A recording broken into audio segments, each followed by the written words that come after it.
Hi, everyone. Hi, everybody. Hi, Welcome. Everyone. Wow. Welcome to what we've been calling Empowerment Through Awareness, our 30-day challenge, at least to ourselves. To ourselves. To show up every day at 12 o'clock and take an hour at a time to really dissect and dive into a question a day from our online mentorship program. It's been a smashingly successful program for the people who are in it. It's all been life-changing, and so we feel like how helpful might it be, certainly to me. Like, if it's helpful to none of you, this challenge has been incredibly helpful for me. So thank you, all of you, for showing up every day, that we've been able to really dig deep into one question an hour. Yesterday we did Kinky Conversations at 6 o'clock. That was a 1-hour chat to go over the 7 questions of this week, which seemed like a mishmash, really. Like, you can't do these questions justice in 7 minutes. And that's what we attempted to do, to sort of expose you all to the questions for the week. Before I forget, we need to make a post about the work, this fundraiser in particular, and our support in it, and our presence in the gallery to support. Like, we have to be talking about that on a larger scale. Okay. Because that's important. That's part of why we got asked in. No, sorry. Yeah, no, it's all right. Yeah. Cool. No, that's awesome. Sorry, I didn't mean to. Okay, I'm working on it. So, as always, I did a little bit of research, and this is a question I struggle with, and I'll give personal background around this. Hey, Fatal Yours. Hi, Hurricane. Welcome. 6. When I was young, my father used to say to me, "Why can't you ever be wrong? Why can't you ever make a mistake?" And I didn't really know what that meant. I didn't know what he meant by it. Say it again. He used to say to me, "Why can't you be wrong?" Right? Because if someone tried to bring something to my attention that was a mistake, call it an opportunity, a potential for growth, I responded so badly, and what I usually did was make you wrong for bringing it up, or defended myself. I couldn't take in that I had made a mistake. So I did everything, to the point where, people stopped trying to bring it to my attention. Why would you if someone can't handle what you're trying to show them? If you're seeing someone, and one of the things that I defined as making a mistake means you're currently in the process of doing something incorrectly, right? And so people stopped trying to point it out to me because I couldn't hear it. I couldn't handle it. And my dad's way of trying to communicate that to me was to say, "Why can't you be wrong? Like, why can't you make a mistake?" And what I can tell you in all these years in hindsight is because I couldn't emotionally extricate making a mistake from being a mistake. And that's something that in some ways I still struggle with. That somehow I feel very vulnerable in a bad way and threatened by the idea that I've done something wrong. And God forbid, like, you add the element of I've hurt someone, right? No ability to tolerate the idea that I did that. No space inside of me to see it as a mistake, something I could learn from. Not the end of the world, not me being the worst bad person ever. And that's somehow how I lined up to take it. So I have struggled with this concept of making a mistake for my whole life. And so I just wanted to sort of lay groundwork to say, yes, Kushla, exactly. If someone pointed out that I made a mistake, they were pointing out that I was a failure. Obviously, you're all relating to me. Thank you. Yes. It was called the Queen of Excuses, right? And that would have been, there could have been a million ways to communicate to me that I was being defensive, that I wasn't hearing it, that I wasn't taking it in as the opportunity that it was meant as, that nobody was trying to say that I was a big, bad, terrible person, or that I was beyond redemption, because that's what it felt like. It felt like for me to really take it in and accept it meant to admit that I was beyond help. And that's what it really felt like to me. And I got better at trying not to be outwardly defensive, because that was like a coping skill set. Like, in the world, you have to, and like, then I got into business, and then it's like, you have to be able to take feedback, right? You get an employee evaluation, and you get nothing. If you don't get all gold stars, then what you get is, here are your opportunities for growth. And I had to learn how to just take that in, despite every instinct I would have inside of me to scream at them why they were wrong and why, because that was my relationship to making mistakes and what to do with having made a mistake. We're teaching it wrong. We're doing it wrong. Gold stars or growth. You just said that. Right? Gold stars or growth. There's one or the other. There is no there's no red in that answer. Yeah, no, and gold stars don't help people grow. Patting people on the head just because it's easier than showing them where they have opportunity is easier. Because as I'm seeing in the chat, I'm not the only one who responded that way. So I must not be the only one who was hard to give that feedback to. And consequently, I got in the way of my own potential for growth, right? I'd rather have a gold star than be presented with an opportunity for growth. And so I shortchanged myself, my opportunities to grow. I'm curious if perfection is the baseline. Well, in some ways, that's a societal truth, right? We feel like we put out there that you have to. Like that's the benchmark we're coming into the race of action with is perfection or failure. Right, exactly. You're either perfect or you're a failure. Right, and it's like. And we forget that in school there is something between A and F, or A plus and F, right? B and C and even D are still passing grades. You're still doing okay, even if you don't have an A plus in every area of your life and in every endeavor you undertake. But we feel like it, right? Like even in the way, have you ever done surveys, like restaurants send you a survey or a business and everything's on a scale of 1 to 10? Do you know that from the business standpoint, when you receive that feedback, if any of those measures are less than a 10, whoever was involved in that cycle gets essentially reprimanded. So if you were a server in a restaurant and you give a review and anywhere in there, in the server responsibilities, any of their points were less than a 10, they're brought up as having made mistakes and made the company look bad. I'm sure people don't know that. So because I know that, if I had a good experience, I don't nitpick it. I give people all 10s because I know that's the only way that they're going to get feedback from the restaurant that isn't damning or negative. And in some ways, it's because it is a gold star or growth mentality. That's all there is. You've either gotten a 10 or you have failed. Yeah. And so that's I think our responsibility for anyone listening to this is to change that mindset to gold star or growth. Yeah. Right? It's like there has to be a positive spin to that. Yeah. We cannot move that needle forward. Right. Right? I can understand even like in competition. Right? That's a different beast than life. Yeah. But even so, and even then, it's only like one person comes in first. Yeah. Does that mean everybody else is a failure in the entire race and the entire endeavor? Like if you're not number one, you're a failure. I mean, there's this book called The Long Walk by Stephen King. And is it fiction? Yeah, no, it's No, absolutely it's fiction. But we're gonna go into these comments because a ton of shit just came Okay. up. But The Long Walk is it's a movie like some alternate reality where look, I'll do it for you. Yeah. Okay. Cool. I'll do it for you. Cool. And you got to keep there, and it's all kids. And the name of it, the point of it is whoever can stay holding onto the car for the longest gets a dream come true. And it's governed by, it's like Hunger Games. Ooh. There's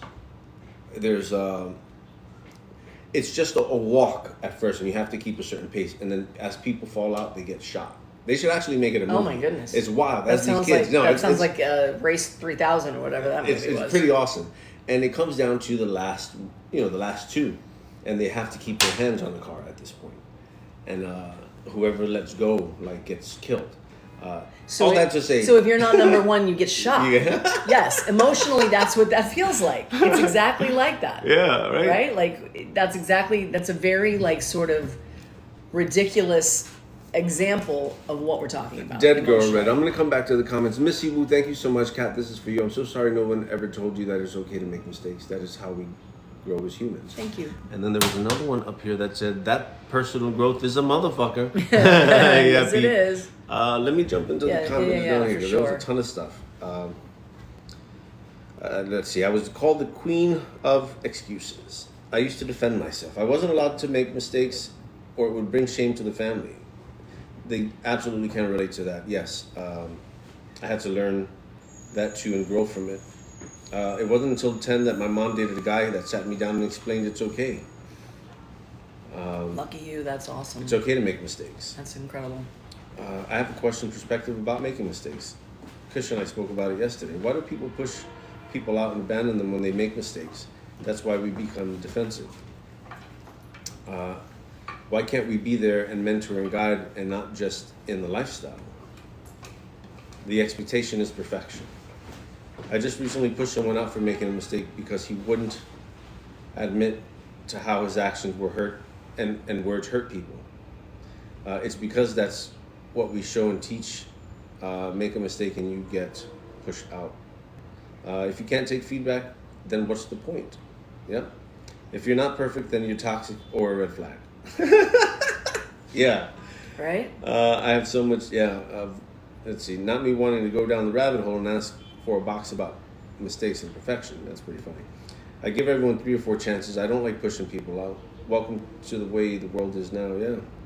I try to see the sunshine anyway. Mistakes are takeaways. Yeah, I absolutely understand. I understand both sides of that. I understand the mistakes are takeaways in the sense of you lose either internally or societally, you lose your perfect score if you're a mistake maker. Right? And it's like, I would be curious to sit down with the wisest people in the world and talk to them about the lessons they've learned and how they were perceived as mistakes and how big they were and how important they were for them to get to where they got. That would be an amazing opportunity to be able to do that. Yeah. What I was just thinking of as you were talking, though, is this inability to make mistakes or be okay with making mistakes. I know the people you're talking about, and you talk about it too. But we talked about this a few days ago. Like, if you come to me and you ask me for advice and then you don't apply it, and then you come back to me with the same complaint and you're just complaining, et cetera, et cetera. I don't know that I'm guilty of it exactly like that, but I do know that the inability to be okay or be comfortable making mistakes and having them pointed out is part of what keeps me in the cycle of doing it, because I can't learn. Because I don't allow myself the opportunity. I can't take in the opportunity that's being presented to me by way of saying, hey, Kat, this wasn't a gold star. This wasn't a failure, but it wasn't a gold star. And so that by pushing it out, I can't take the steps I need to take to make it any better. I just keep in the same loop. Is it because it shuts you down? Yeah, that's part of it. Because the approach shuts you down? Some of it is the approach, but some of it is just the internal dialogue that just says, oh my God, somebody's pointing out that you've made a mistake. If you acknowledge it, they'll see what a failure you are. If you acknowledge that they're right, you'll see that you're an F. So rather than let it in and say, gee, okay, I see that, I can see that in myself, and be able to take it and learn from it, the fear of being seen as a failure keeps it out. And so I can't learn from it. It's funny because I just associated mistakes and trauma, right? I guess the trauma comes from the devaluing, the failure, the shift of worth internally. Mm-hmm. Something I was speaking of with someone a few months ago is if you look at the mistakes and you I guess reverse engineer into understanding the lesson from the mistake, or not reverse engineer, but you look at it from, well, what am I learning from this information? How do you change the value of the mistake, and then 2, either correct it or correct it moving forward. Right. So this seems like a perfect segue into this. I had to look up, what does mistake mean? What is a mistake, right? And a mistake, it says, dictionary definition, is an error, a goof, a slip up. When you've made a mistake, you've done something incorrectly, right? The word mistake has a lot of uses, but they all have to do with doing the wrong thing. And there's two ways of looking at wrong, right? There's wrong in terms of just incorrect, relative to the thing that you did. And then there's the wrong emotionally that we're talking about is, I'm wrong. Everything about me is wrong. And so a mistake, like a mistake in math class, will result in the wrong answer, which is easier spoken of as the incorrect answer. But a mistake with a gun could get someone killed. If you mix up two people, you're mistaking one for the other. When you make a mistake, the best thing to do is to admit it and try to make up for it. Not apologizing for a mistake is another mistake. So there's some language all around what the word is, right? Correct. Definition. Free from error in accordance with fact or truth. So the opposite of mistake is correct, or when it says it's incorrect, you're now... I want to define correct what so correct we know is. what correct is. Okay. Right? So free from error in accordance with fact or truth. The other one is put right. An error or fault. As in to correct. And read that very first part of correct again. Free from error. And there it is. That's the perfection part. The idea that if we didn't make a mistake, we are free from error. And there's a weird emotional translation that says, so if I've made a mistake, I'm like full of error. And not to make a mistake means to be free from error. And there's like an emotional piece in that. I don't know if it's coming across, but it's like there's an emotional understanding of this that's irrational against the sort of factual understanding of this, right? To have made a mistake means you've done something incorrectly, which by its nature, right, to correct means to make it right. I feel bad when I make a mistake when someone else has to pay for something. When there is a price to pay, either emotionally, physically, where someone is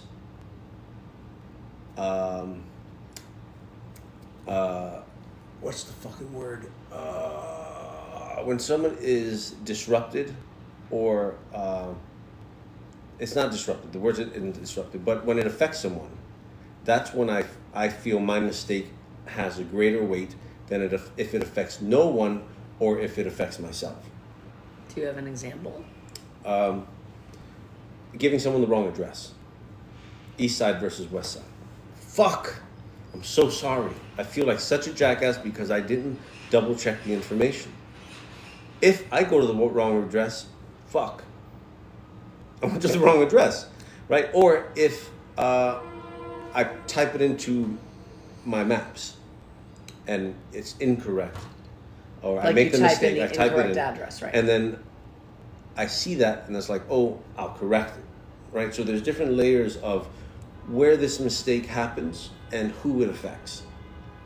That's fair. I mean, we're talking here about the difference between making a mistake in math class and making a mistake with a gun. It's slightly different potential outcomes of that mistake. So I see what you're saying, like, right? Like if the outcome is just I've inconvenienced myself for making that mistake versus I've sent someone out of their way, or I've inconvenienced someone else in some degree. Right. And there's the value difference, right? Because they also trusted me in that information, right? They took my word, and my word was incorrect. Right. Right. So then that's a value thing. Right. Right. A trustworthy thing. Yeah. Fuck. And we've talked about that. We've talked about it. For me, it feels like it almost back ends. You've talked a little bit about imposter syndrome, right? Like it back ending into that. You see yourself as someone who's very good with directions, and you are, right? But when you make a mistake like that, it wants to call that into question. Am I as good at this as I think I am? Am I? I could, yeah. Absolutely. Yeah. Even if either consciously or subconsciously. Yeah. But yeah, absolutely. Yeah. So I like this fucking question, man. I know, right? Wrong spice in preparation of dinner versus being cheated on. Absolutely. One affects my food, the other affects my brain. Or you make the mistake of dosing double with mushrooms. Oh, geez. Yeah, we got out of that one. I was talking about that. Yeah, I was Yeah. talking about that. Not a good. No. Not a good experience. Bad mistake. Yeah. And there are mistakes that are in order of degree. But I Yeah. still want to assert that no matter how big the mistake is that you made, it doesn't mean you are a mistake. Absolutely. It doesn't mean you're wrong. It doesn't mean you are wrong as a person. It doesn't mean that you don't have value, that somehow, that somehow it reflects upon your value as a human being. It just means you made a mistake on some order of magnitude. Because perfection is it comes into question. Now, my own perspective around perfection is it doesn't exist. If it existed, we would be boring.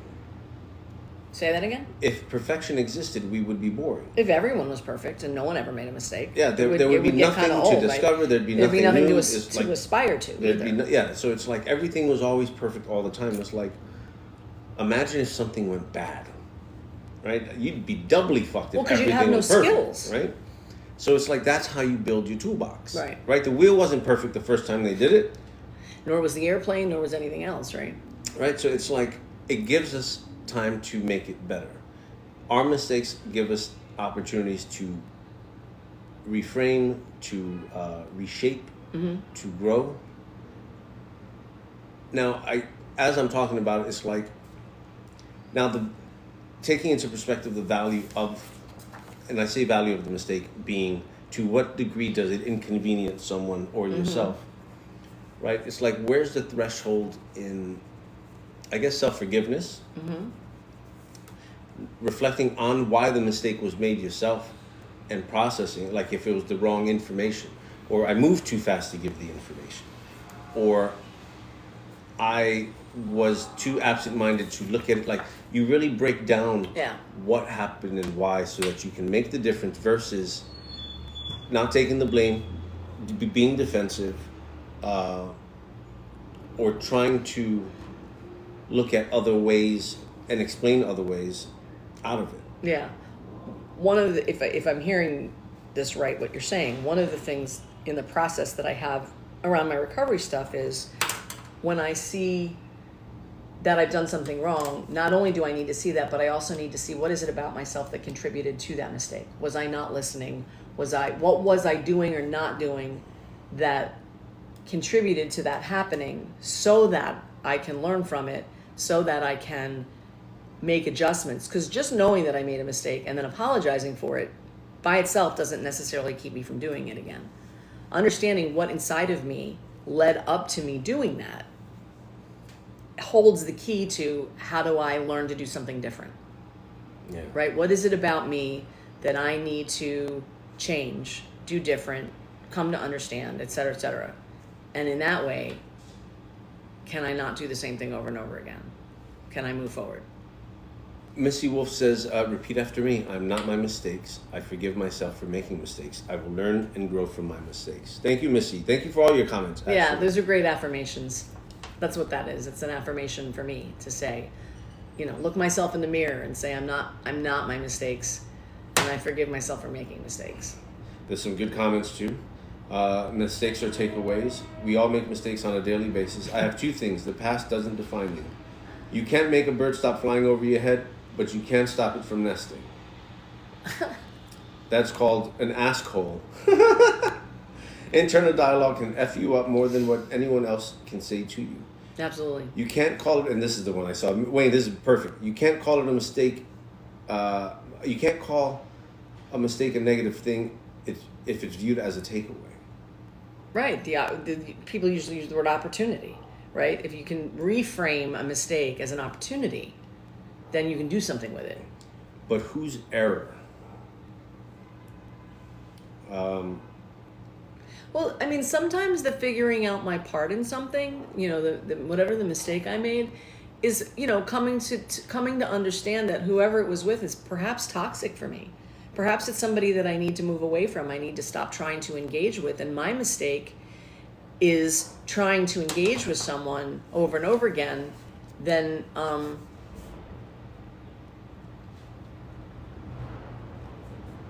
and I just need to let something go, right? So sometimes it's something like that. It's like the mistake I've made is in a lack of awareness, or is in a lack of being able to see things for how they are, and make a different decision and sort of pivot, right? Like sometimes I need to pivot in my relationships and what I'm doing in my work, and not being open to seeing it and understanding how I got there is part of what keeps me stuck.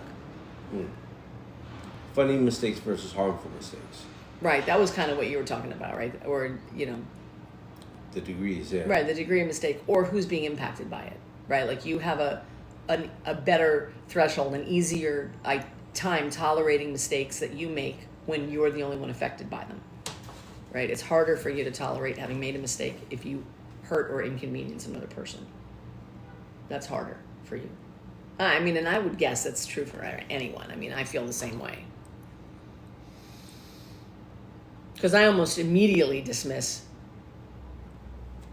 anything that impacts me only. But the truth is it's usually not true if I think I'm the only one who's been impacted by a mistake that I've made. That's something that I tell myself in order to buffer against the truth that I may have inconvenienced someone else, or I may have hurt someone else by what I did, by telling myself that I only hurt myself when it's not true. This is huge, this question. Once again, thank you all for being here, because I'm learning a ton. So, did you read this part here? No, I haven't read it that. Making mistakes is a natural and integral part of the learning process. For example, as caregivers to babies and children, we encourage mistakes as they learn to walk, talk, read, and tie shoelaces. Watching them fall down, struggle with pronunciation, and get their fingers tangled in the laces becomes special memories that build the child's self-confidence and capacity to learn via mistakes. And that's where it happens.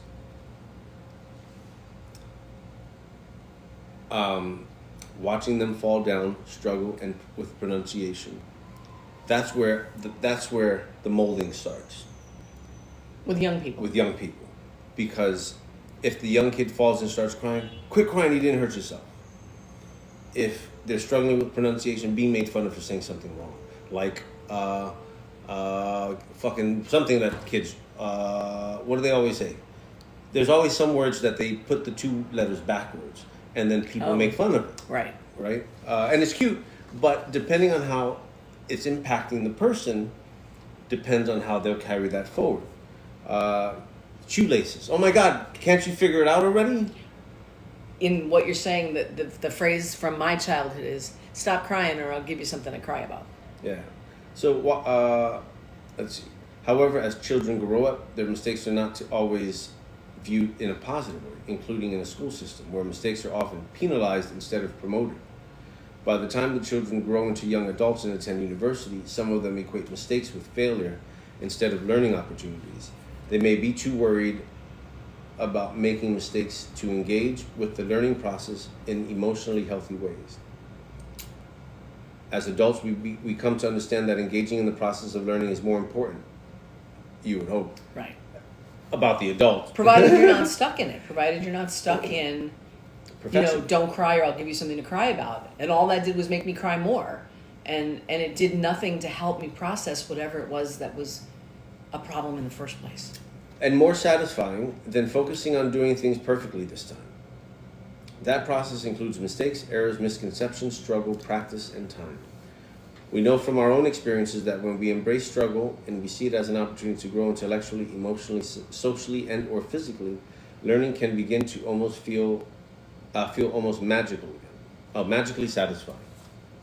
Yeah, well, imagine that. Imagine that we could take away all the judgment and all the stuff about it and just see feedback about not being perfect as this opportunity to grow, and we even had the support to make the changes we needed to make. Then it would be like learning to ride a bike, or it would be like learning how to speak with correct pronunciation. We would get to the point where we would be competent, not perfect, but more competent at whatever the thing was, and then it would be a win. We would get to feel good about it. I mean, a lot of times for me, there was the pointing out of something with no solution. Here's what you did wrong. And nobody stepped in to say, but what would it look like if I did it right? And how would I get there? If I could have done it right on my own, I wouldn't have made the mistake. Right? But there was no one there. There was only the pointing out of it, and the no, but here, let me help you figure out how to correct that. Let me figure out how to help you be better at that. When I was young, right? When it would have been appropriate. Now I'm an adult, right? And everybody expects me to be able, well, I guess some days, right? And now everybody expects me as an adult to be able to figure that shit out by myself, but I don't have the skill set from then. Right? So I'm still floundering around when someone says you made a mistake. I'm still floundering around inside of myself of not necessarily knowing how to course correct, how to do something to make it better. Right? I have some skills that I've like hacked together over the course of my adult life, but how much better would it be if as young people we were given that kind of support? Or even the opportunity to reflect before judging someone on their mistake. Right? Because it's like everyone makes them. I judge people on outcome, on performance, on abilities, either subconsciously or consciously, and verbally and direct often. And it's like this funny versus harmful, like actually taking an opportunity to stop and think, to what degree did this miss the mark? And what's the outcome of the mark being missed? What if every time we felt compelled to let somebody know that we made a mistake, we came to them with a solution? We came to them with a suggestion of what they might have done different, of how they might correct it, or how it would have looked if it hadn't been a mistake. I do my best around that. I didn't mean you personally. I just mean in general. If in society, we valued, how can I help you, rather than how can I point out what you've done wrong? Solutions instead of opinions. Yeah. Or even if your feedback is, even if the person has done something incorrectly, and you want to point that out to them, what if you also came with, but here's what it might have looked like here's what doing it correctly Could you give looks an example? like. Because that's going to be varying degrees too. Yeah. No, absolutely. If I want to point out to somebody, because one of the things that I am good at is communication and communication skills, right? And if someone's struggling with communicating and I want to point out and say, hey, the way you said that, wasn't so great, right? The way you said that was hurtful to the other person. And I just want to point out, hey, you hurt that person by what you said. And I didn't offer anything else.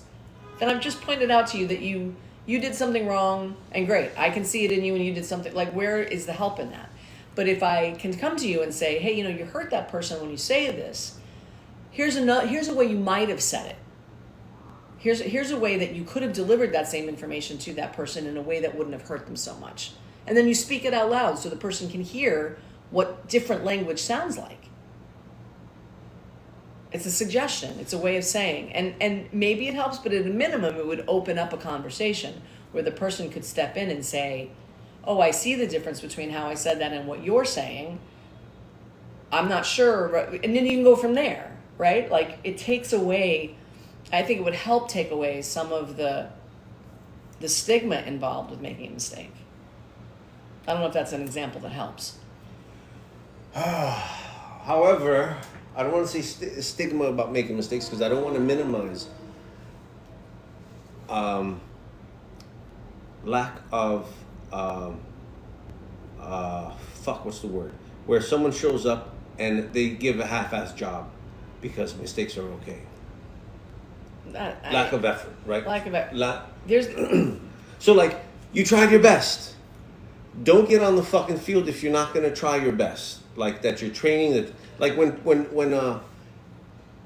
for sports, right? When you're trying to teach a kid sportsmanship and ways to dive into their potential, push, drive, stuff like that.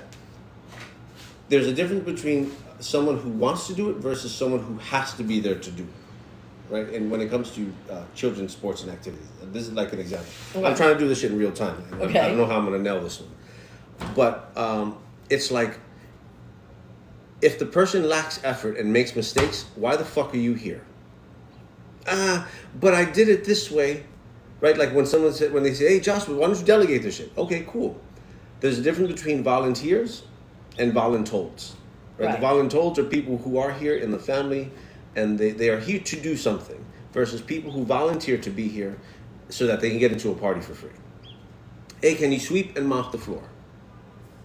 Right, this is an example. So the person going shitbag the sweeping, shitbag the mopping. Now I have to go back in and do it again because they didn't take the time to do it correctly, and they made the mistakes of A, B, C, X, Y, and Z. So now the inconvenience comes in of having to do it over. Now I do point it out and I do show them how to use a mop correctly and shit too. But if you do it a second time, it's like the degree of this mistake is going up because we're taking additional time to help you correct your behavior because you're not paying attention to what you're doing because your effort to this task isn't at 100%. So you allow room for error. And it's like, are you on the boat or are you off the boat? So it's like, I absolutely, people make mistakes. Were you paying attention when you made it? Was the mistake that you weren't paying attention? Is the mistake that you're here and you don't want to be here? Right? Like, where do we go down this hole about mistakes? But in some ways, I mean, because I know what it's like to be on the receiving end of you when you're like this, right? I know what that's about, right? And I think in some ways, I think we can't always ascribe to a person's mistake where it came from unless we have a conversation, right? With the sweeping and mopping. Yep. Okay, right? I got you. Learning I got you. Psychologically, it takes 10 times for a person to learn how to do something, right? So if I don't know how to do it, but I want to be there and I'm asking, and you show me one time, and then the next time I swear I'm doing it exactly how you showed me. I'm not really, but I think I am, and I'm trying the best that I can because that's the best I can do at the moment. Do you, any of you in this case, have the patience to see and understand, or are you just annoyed because I didn't do it right this time because you showed me the last time, right? As opposed to the person that has showed up and is doing it half-assed, and yeah, you showed me last time, but I don't really care, and so I'm doing it this way. Two totally different perspectives, two totally different places to be coming from, but they can look the same if you don't take the time to find out where the person is and where they're coming from. And believe them, right? Take them at face value that, yes, you showed me, and I swear I'm doing what you showed me, even when I'm not. Because I need more time, I need more practice, and I need you to show me again, even if that's annoying, right? And that's a big deal. So some of the stuff that we haven't even had tapped into yet, and oh my goodness, it's 12:40 already, are all the different things that go into how is it that we end up making mistakes. There's mental and emotional factors. There's what they call process factors. There's I want to read this because this shit's important. I'll stop talking. I'll read the 3 pages. This was fascinating stuff. All right. I'm gonna let me read all this shit through. It's gonna take me like 5 minutes, and then we'll come back. Mama, if you want to start looking at the comments, to start lining that shit up. All right, because this is important. Did you read this already? No, we haven't even started. So then but did you read it before we started? I knew that it was good stuff. I didn't read through every single one of them. Do you want to hear it first, and yes. then we'll go into the comments? Yes, all please. Right. Mental and emotional factors. Lack of training or knowledge. Lack of training or knowledge can increase the likelihood of making errors, mainly when dealing with complex tasks. You know what we're going to do? We're just going to read these things right at the front. Task or systems. Poor communication. Poor communication between individuals can result in misunderstandings and mistakes. Time pressure. Time pressure can increase the likelihood of making mistakes, as individuals may feel rushed and make decisions quickly without fully thinking through the consequences. You know what's funny? I misread that. I made the mistake in reading it. I did this whole math equation in my head just now about how if someone starts to read and they feel they're making mistakes, how it could choke them up and it'll affect their performance. Wow. Yeah, cool. Listen, that happens to me all the time, and when you're done reading, we'll go into that. Multitasking. Multitasking can lead individuals to make mistakes, as they may not be fully focused on the task at hand. Inattention to detail. Inattention to detail can lead individuals to overlook important information, resulting in mistakes. Unrealistic expectations. Unrealistic expectations can lead individuals to make mistakes, as they may be trying to do too much in too little time, which also includes fatigue. Fatigue can lead to decreased attention, focus, and memory, making it more likely that individuals will make mistakes. Stress. Stress can affect cognitive processes and increase the likelihood of making mistakes. Distractions can cause individuals to lose focus and make mistakes. Complacency. Complacency can lead individuals to become careless and make mistakes that they would not have made otherwise. Poor motivation. Individuals who lack motivation or interest in their work may make more mistakes. Culture or attitudes. Negative attitudes such as resistance to change or lack of accountability can increase the likelihood of making mistakes. Wow. Anxiety can lead to mistakes. Absolutely. Obsidian, welcome. You're late. I was missing you. You're going to have to watch the YouTube playback on this one. Process factors. Inadequate procedures or systems. Inadequate procedures or systems can increase the likelihood of making mistakes, as individuals may not know what to do or may have difficulty following established processes. Misinterpretation of instructions. This can lead individuals to make mistakes, as they may not understand what is expected of them. Inadequate supervision. Individuals who are not adequately supervised or monitored may make more mistakes, particularly if inexperienced or inexperienced in a particular task. Complex tasks can increase the likelihood of making mistakes, as individuals may struggle to understand or remember all the steps involved. Poor design. Poorly designed systems, products, or procedures can increase the likelihood of making mistakes, as individuals may not show how to use them correctly. Inadequate feedback. Individuals who do not receive adequate feedback on their performance may make more mistakes, as they may not be aware of the areas where they need to improve. Physical and technical factors. Physical limitations, such as poor eyesight or hearing, can increase the likelihood of making mistakes. Poor working conditions, such as overly noisy or cluttered environment, can increase the likelihood of making mistakes. Or lighting. Lighting. Technical problems, such as software glitches or hardware failures, can increase the likelihood of making mistakes, as individuals may be unable to use their tools or systems as intended. Interpersonal mistakes, and this is going to be the last one. Lack of listening skills. To improve your listening skills, you should avoid distractions, maintain eye contact, ask open-ended questions, and summarize what you heard. Poor feedback skills. To improve your feedback skills, you should follow some basic principles. Give feedback that is specific, timely, constructive, and respectful, and receive feedback that is open-minded, appreciative, and action-oriented. Solutions. Ineffective communication skills. To improve your communication skills, you should be clear, concise, courteous, and confident. Ooh, the 4 C's. You should also tailor your communication style and tone to the context and purpose of your message. Lack of teamwork skills. To improve your teamwork skills, you should be cooperative, supportive, flexible, and reasonable. You should also respect the roles, opinions, and contributions of your team members. Lack of assertiveness skills. To improve your assertiveness skills, you should be honest, respectful, and confident. You should also use assertive language, such as I think, I feel, and I want, and practice saying no when necessary. And 6, lack of emotional intelligence skill. They may also struggle to control their impulses, emotions, or reactions, and to empathize with others' feelings or situations. To improve your emotional intelligence skills, you should be self-aware, self-regulated, motivated, empathetic, and socially skilled. Okay, I want to go back now that you've heard that. For what we've been talking about, especially this thing, the example that we're using about mopping, because it's a good one. I think that there's a difference between things like time pressure or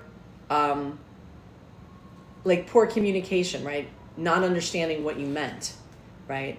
As opposed to a negative attitude, or you're not motivated because you don't want to, and you're not admitting that you don't want to be doing what you're doing, so you're half-assing it because you don't have the proper motivation. That's more frustrating than the one where like you're trying your hardest, yeah. Right? But sometimes, like when all we have is a hammer, everything looks like a nail.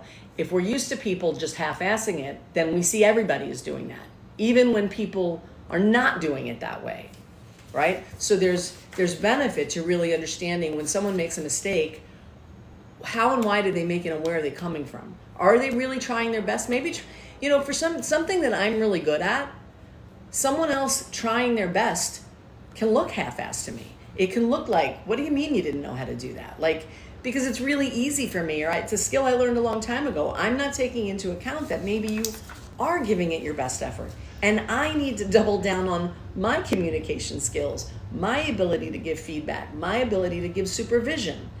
All of those things that I could do to help you not make that mistake again, or make that mistake less often, rather than just dismissing you as being not caring, not wanting to do it, right?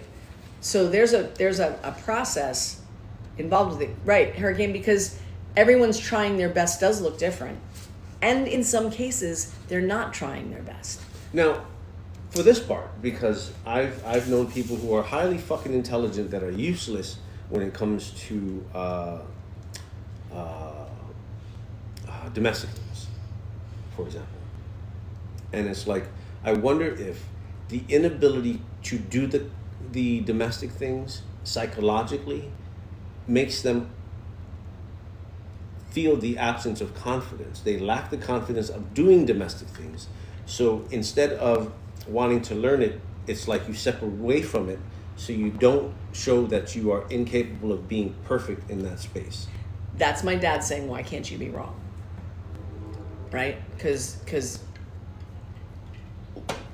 letting someone see that you didn't know what you were doing, or you didn't know how to do it, feels worse than the alternative. You'd have to re-say what you said again, but that's what I'm hearing. That's the same formula. That's the formula. The lack of confidence is what creates the attitude. Right. One factor. Like, right. What's a factor that can create this circumstance? Right. So being able to maintain a positive attitude or an open-mindedness to be able to learn, in some ways, would stem from the ability to show up and say, I'm not good at this. I don't know. Teach me. I don't know how to do this. Right? And for me, I love doing what I'm good at. And I'm not crazy about doing things that I'm not good at. So my what comes with my not being good at something also looks like my not wanting to do it. And that may not be true if I gave myself permission to. Part of what I've always missed is the ramp up time. The time from when I've decided that I want to try something to being able to do it, right? You took me to the gym and you told me that I could squat all the way down. And all my life I'd never been able to. And I pushed against you because my belief was that physically I couldn't do that. And you hammered at me, yes, you can. And I had no idea why you were saying that, because I thought you were wrong. But I let you push me, and I can do it now. To my mind-blown amazement, right? I remember that I can physically do that, right? Yeah. And it's like some of it is what we believe is true about ourselves, what we've been able to do, and to be able to push past that. Sometimes I have the ability to tolerate what it feels like. Sometimes the learning curve on something is so steep for me that I just step back and say, oh, I can't do that. Or I don't want to do that, or whatever. Or I don't say anything at all and somebody's expecting me to do, and I look half-assed at it. When the truth is it's like, it's just really hard for me, and I don't want to admit how hard it is. And sometimes when something's hard for me, I don't want to deal with that. I don't want to say anything about it at all. It's discouraging. So sometimes it's a matter of how bad do I want it, right? The learning curve, when it's steep enough, makes me think that really I don't want that thing. When maybe I do want it, but the learning curve is so hard, I don't know how to. Do you have an example of something like that? I know that I've had this experience. I'd have to think hard for a minute about something. Maybe something that I've not done because the learning curve was just too steep. I know there's stuff like that in my life. Well, law school, for example. I would love to be an attorney. Yeah. But fuck that. Yeah.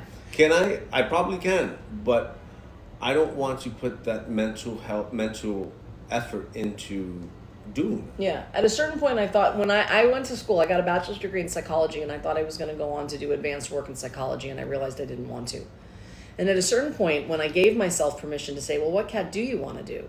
Which is not, in my quiet moments, I don't ask myself that very often, right? I don't give myself permission to say, hey, Kat, what do you want, right? And in that moment, I said, wow, I think I might have liked to have been a philosopher. So I looked into what it would have taken to become a philosopher, and it was too hard. It wasn't impossible. I could have done it, but it was so steep. I said, well, I don't really want that anyway. Academically, to retool, because one of the biggest sticking point is to be admitted to graduate programs, or in I could have done the other remedial undergraduate work to go to graduate school for philosophy. But what you need is skills in either French or German, because those are where the major philosophers are from. Most schools require you to have some background in French or German. And all I studied was Spanish. I didn't study either of those languages. And from where I sat, looked impossible, didn't think I could do it. And so I said, I don't really want that. Without ever really evaluating, was that true? So let me ask you then. Yeah. What is the difference between what you're doing now and in regards to developing your own philosophy around life? Like, what are they going to go study other people's philosophies? Right. I don't want to fuck other people's philosophies. I'm going to build my life off of my philosophy, and I want to share what I believe life is, and that's what you're doing. And that's what I've done. And it's like, cool, you go and you get all this information, you get all this knowledge, but none of it's yours, right? It's knowledge that you accrued, and then you would process it, and then you would integrate it, and like take what you believe, and you leave what you don't, and it's like, that's cool. The other thing is, what you're doing now is the same thing. No, and I know that that's true. I was just giving it as in a time and place example. No, but you wanted to. Right, I wanted to. Do you feel like, man, I missed out on that? No, not anymore. Not anymore. Okay, good. No. I don't feel like I missed out on something. And I would have been an ivory tower thing. And the truth is I'm not an ivory tower girl, right? I'm not an ivory tower girl. Yeah. But I don't know, you're not talking in your ear. No. But the truth is I just had a long conversation with a friend of mine. I'm in the middle of trying to rework some stuff internally, and he brought back to me the fact that the work that I do is spiritual in nature. The way I help people is based out of my lived experience and some of the philosophies that I have about life based on my learned experiences, and I help people with that.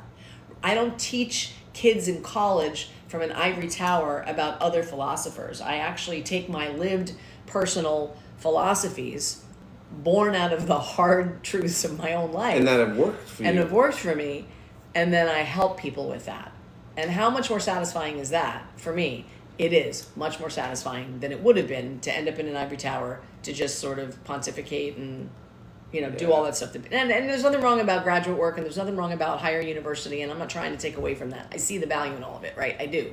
But it wasn't the right path for me at the time. But that was an in the moment example of how I chose not to do something because it seemed too steep. I didn't think I could learn German or French from where I was in my life, and so I just dismissed it out of hand.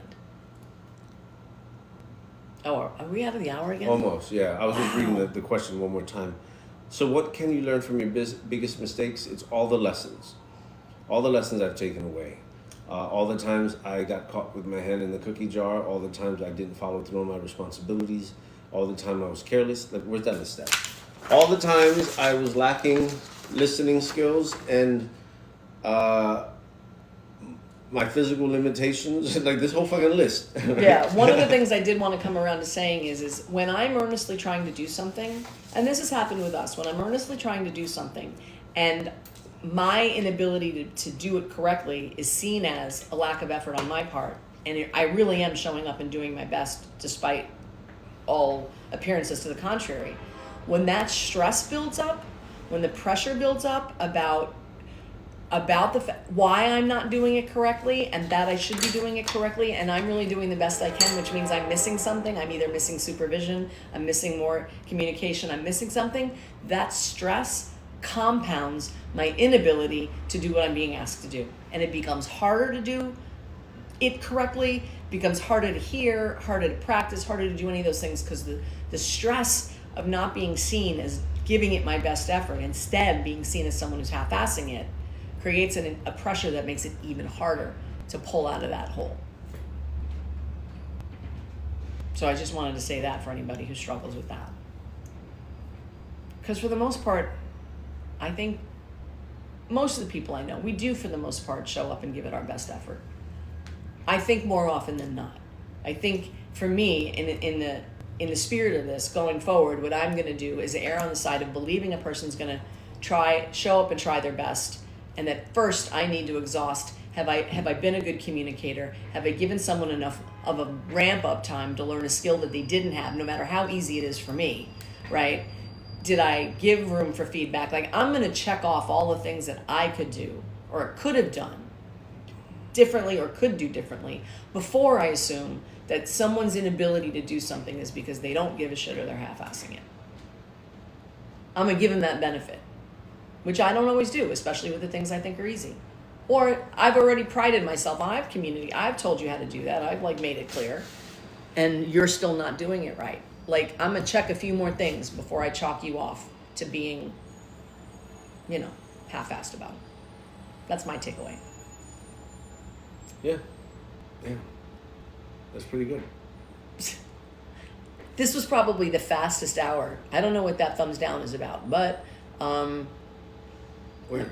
there was a thumbs up that just appeared on the screen. Oh, does it happen like I don't know. TikTok, like Zoom? It was over here on the side. It was on Instagram, I think. Okay, so what is tomorrow's question? Oh, we're going to talk tomorrow about ethics, morals, and character.